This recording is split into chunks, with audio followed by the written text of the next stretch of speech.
حقيقة نوبانكي أم قاوخانة مشتبه لقل قاوخانة كان تريشا سليماني كهنگاوي كي زور باشا برو زياتر بروشنبيري كردنو بتحقيق كردني سليماني بشاري روشنبيري كان بيمو هنگاو كان بيرا ودسبيعكا بويا صالياتي أم قاوخانة كم وهواي سركوتنيا بوا خوازم وسپاسی همو و کساناکم که بشوی لشوکان او کاری ام قاوخانه کردووە بۆ بەردەوامبوون بۆ ئەنجامدانی چالاکی کەلتوری و هونەری ڕۆشنبیری لەم شارەیە. حقیقەت زۆر دڵخۆش بووم بەوەی کە یەکەم بۆ هونەری کوردی لێرە درێژە بێت و بەردەوام دەبێت و گەنجانمان گوێبیستی هونەرەکە بن و لبيليان ناچێت یانە خاڵێکی زۆر گرنگە. دووەم وەکو کاک جەزاش لە قسەکانی باسی کرد کە بەڵێ ئەرکی حکومەتیش دەبینێ لە ڕێزلێنانی هونەرمەندان کە لەم بینەوە زۆر سوپاسیانەکەی حقیقەت ئەمە هەنگاوێکی زۆر باشە کە دەکرێت. خاڵێکی تر کە لەم کاتەیە کە تۆشی شەڕێکی نەخوازراو بوون بەڵێ شەڕ پێشمەرگە دفاعمان لێ دەکات ڕاستە، پێشمەرگە پێویستی بەچەکە ڕاستە، پێشمەرگە پێویستی بە خواردنە ڕاستە، بەڵام پێشمەرگە پێویستی بە پشتوانیەکەش کە لە هونەر و لە کەلتۆرەوە دەست پێ بکە. من پێم وایە خۆی لە خۆیدا هێزێکی تر دەداتە هێزی پێشمەرگەی کوردستان کە بتوانین زیاتر خاکی کوردستان بپارێزین. زۆر درێژێ نادەوێت، زۆر خۆشحاڵم وإن شاء الله وكم وزارة روشنبيري دواي چارەسەربوونی ئەم قەیرانە هاوکاری هەموو ئەو قاوەخانە دەکەین کە بەم ئەرکە هەڵەسن و بە ئەرکێکی خۆمانی دەزانین کە هاوکاریان بکەین و ئەوەی درێژیان پێ بکەین. سلێمانی کراوە بە پایتەختی ڕۆشنبیری و هەوڵی جدی هەیە بۆ دروستکردنی ژێرخانی ڕۆشنبیری بۆ ئەم شارە و بۆ سەرخان کە بنیای فەوقی پێ دەڵێن وەکو چالاتی و فیستیڤاڵ. ئینشاءڵڵا دوای چارەسەربوونی ئەم قەیرانە سلێمانی وا دیارە بێ هەر کەسێ سەردانی ئەم شارە بکە کە لە سیما و لە ڕوخساری شارەکە دیار بێ بەڵێ سلێمانی شاری ڕۆشنبیری و شاری هونەرە سەرکەوتوو بن.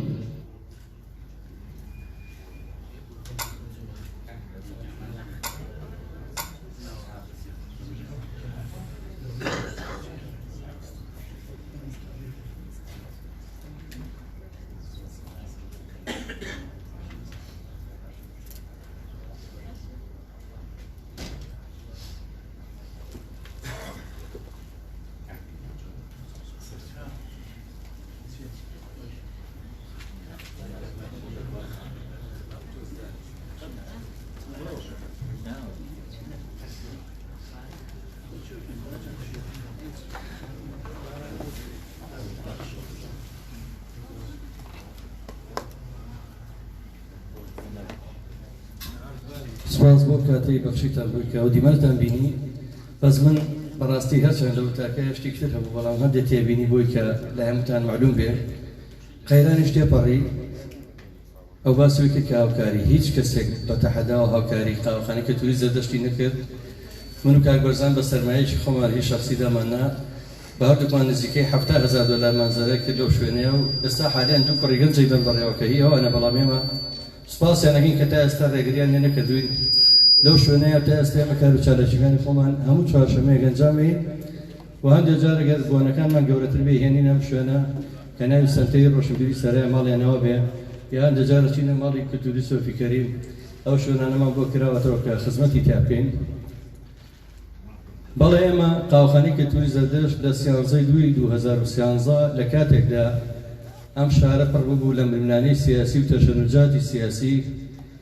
بڕینی بودجە و شەڕی داعش و تاریکپەرستان ئێمە هاتین هەموو چوارشەمەیەک بۆی دروستکایی بخەینە ناو دڵ و دەرونی هاوڵاتیانەوە خۆشەویستانەوە هەموو چوارشەمەیەک بەبێ بەرامبەر بەبێ ئەوەی بەبێ بلیت بەبێ هیچ زەهاتێک کۆنسێرتێک ئاهەنگێک بۆنەیەک یادێکمان ڕێخستوە لەو قاوەخانەیە من پێم خۆش بە کاک بەرزان باتیات هێرە بۆ لای منەوە گەر یارمەتیە بێت چکە ئەو زۆر ماندوو بوو لە هەر لە بیرۆکەی خۆی بوو لە ئەساسەوە بیرۆکەکە هیچ کاک بەرزان بوو وتی ناوێنین چاخانە دوای گۆڕیمان کاکەبانە بێ بەرنامە گۆڕنامە بۆ ناوێ گەڕین ناوی زەردەشتمان هەڵبژات کە بەڕاستی لە سەرەتاوە موافقەتشان ناکرد بۆ ناوە ئەوەش بگرە و بەردێکی زۆرمان پێچوو تا کۆناومان وەرگرت ئەوەی کە ئێمە شانازی پێوەکەین بە درێژایی ئەو چەند ساڵە ئێمە لە هەموو بۆ نەتەوایەتەکانە باشترین بەڵگا و کەمپینە بوو کە ئێمە بەشداریمان تیا کرد بۆ کۆکردنەوەی خۆراک و هاوکاری بۆ ڕۆژاوە کەمپینی ترە بۆ کۆمەک بۆ پێشمەرگە کەمپین هەبوو بۆ کۆکردنەوەی شیر و پێداویستی مناڵ بۆ کۆبانی لە 2016 بەشداریمان تیا کردووە هەموو ساڵێک 16 لێوە دەرەچین بەرەوبەدەی سەرا و یادی هەڵەبجاکەینەوە لەگەڵ ئەو برا خۆشەویستانی کۆمەڵی هونەری میلی یادی ئەنفال هەموو نەورۆزەکان و هەروەها چەندین ڕێزێنان بۆ خانەوادانە کراوە کە بەڕاستی خۆیان لە زاری خۆیانەوە یەکەم جارە یادکرینەوە ئەگەر زۆر بە سەریعی نامێت کاتەکە زۆر کوشم بە هەندێک معلوماتی بە ضرورە بیگەنم بەوێ بەڕێزی خۆشەویست ئێمە ڕەنگە هەندێک ناوم لەبیر بێت هەمووی نەتوانم باس بکەم ڕێزەکانمان بۆم کە سایەتیانە کردووە حاجی مەچی شورخەیات بنەماڵی حسێن عەلی بنەماڵی شهید ئازادەورامی شهید عەبری مەلا خانەوادەی ئیبراهیم خەیات محمود تۆفیق شلەی حەمەقتوو سەیعەلی ئەزغەر مامۆستا نامدار قەراخی مامۆستا نەوە قەرەداغی تیپی مۆسیقای شهید کارزان مامۆستا ڕاست و مامۆستا دلێر ئیبراهیم هنەرمەندی دیێرین تۆفیق عەلی خانەوادەی محەممەدی ماملێ حەسەن زیرەک جەلال سعید قادر ڕەشید جەلال کۆچەر کاک ناسر ڕێزازی برايمي قادري لنجعلي بيمان عمر حمر رشيد درس أكرمي صالح الرشا خانوادي جاد الباشي نمر خانوادي محمد مكري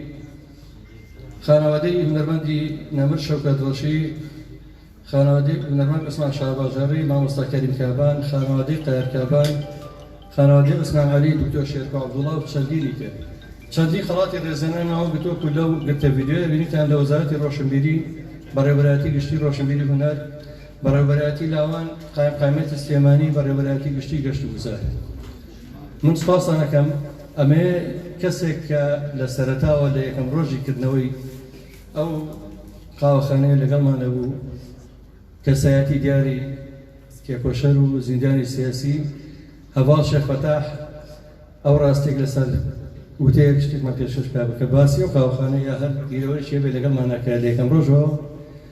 طبعا هەر دەستپێکەکەی کە ڕۆژێ کردمانەوە شەبیرۆکی کاک بەرزان بوو هەموو چوارشەمەیەک با چوارشەمە بێ خەڵی چوارشەمانە چوو بۆ سەر شەخص بە ئێستا ئەکەین بە گۆرانی مۆسیقا یەکەم دەستپێک لە ناو ڤیدیۆکانە هەیە ئارشیڤەکانە بینن هونەرمەندی دەمخۆش کاک ئەحسان زیرەک کاک شەرجانەگە فەرمووی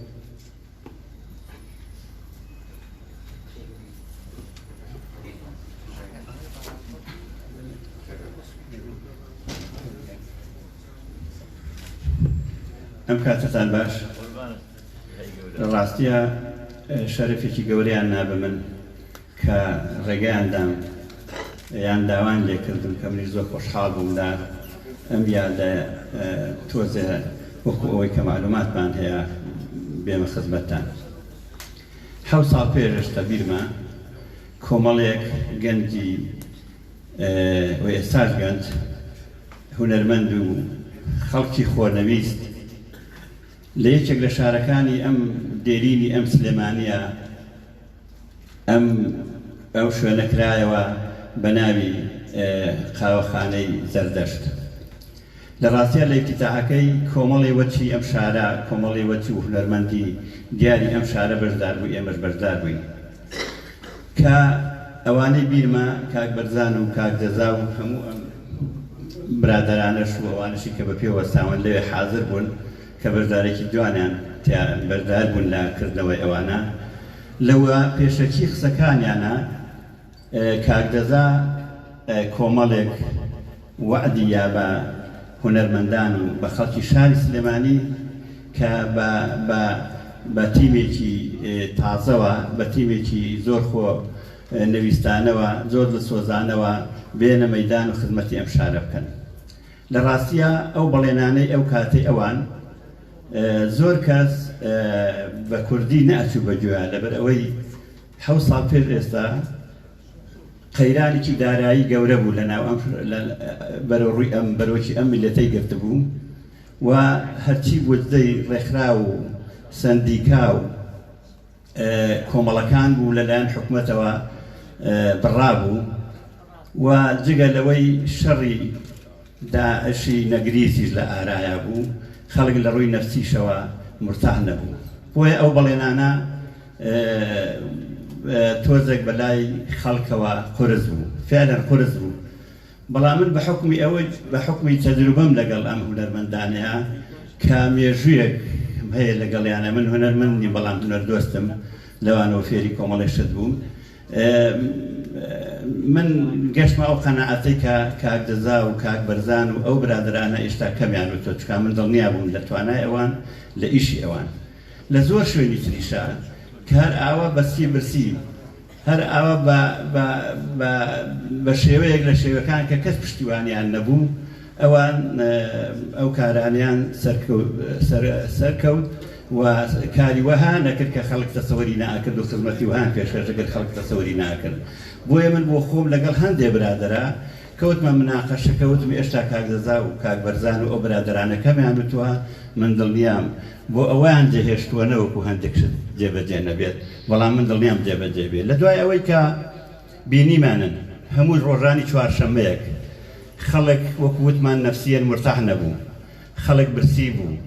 خەڵک لە بارێکی دەرونی خراپا بوو ئەمان خۆبەخشانە خەڵکیان کۆ ئەکردەوە بۆ ئەوەی شەڕ و مشاچیل و برسێتی لەبیر خەڵک بەرنەوە لەبیر ئەم شارە بەرنەوە ئەمان خۆبەخشانە بانگێشی هونەرمەندانی بەشەکانی تری کوردستانیان نەکرد عێراقیان نەکرد هەموو کوردستانیان نەکرد شاری سلێمانیشیان نەکرد بۆیە بەو ئەو جەوێکیان دروست دەکرد کە لە ڕاستیا بوو بۆ جێگەی خۆشحاڵی و ڕەزامەندی هەموو لایەک دوای ئەوەی کە ئەوان لە چەندین ساڵە لە چەندین بۆنەیە ئێمە ئەو مەجالی قسەمان پێدرا من بە شەخسیش و بە ئاشکراش پێم ئەوەتن ئەموت ئێوە ڕاستە ڕەنگە ئەم شوێنە بچووک بێ بۆ ئێوە بەڵام ئەچیدم وهای لێت کە ئەو بەڵێنانەی داوتانە بە خەڵک بە زیاوە جێبەجێەکەن کاکیشم لێکردن وەکو هەموو هەندێک لە ڕێکخرا و لە شوێنەکانی تر دەستەمۆی حیزب و پارت و لایەنەکان مەبن بۆ ئەوەی لە ڕاستیە هونەرێکی گەش و شارستانی و بە حەق هونەرێکی ڕەسەن پێشکرد بەم خەڵکەکە من خۆم خەڵکێکی حیزبی و شانازیشی پێواکەم بەڵام بۆ ئەم جۆرە کۆمەڵە و سەندیکا و هونەرمەندانە هەر ئاوا بە بێلایەن بمێننەوە لەبەر ئەوەی هەرچیان پێشکەش کرد بۆ هەموو کەسێکە بێ ئەو کاتە فعلەن هەرواشیان کرد کە لە هەموو مناسبە نیشتمانیەکانە وەکو باسییان کرد کۆمەک بۆ هێزی پێشمەرگەی ئەو کاتێک لێرە بۆ ڕۆژئاوا بۆ هەموو ئەو شوێنانە ئەمان دەست پێشکەر بوون لە هەموو مناسبەکانی مناسبەی نەتەوەی میلەتەکەمان لەم شاری سلێمانیا زۆر جار ڕێگاشیان لێ ئەگیرا نەک گوزیان بۆ دانرا خەڵکی تر گوزەشی بۆ دانرا وکو پێویست نەبوو ئەمان ڕێگاشیان لێ ئەگیرا بەڵام هەر کارەکەی خۆیان جێبەجێ کرد و هونەرەکەی خۆیان جێبەجێ کرد و خزمەتەکەی خۆیان جێبەجێ کرد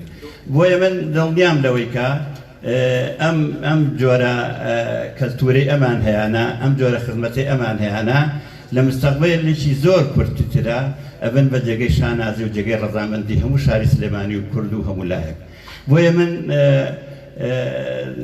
نەک 7,000 جار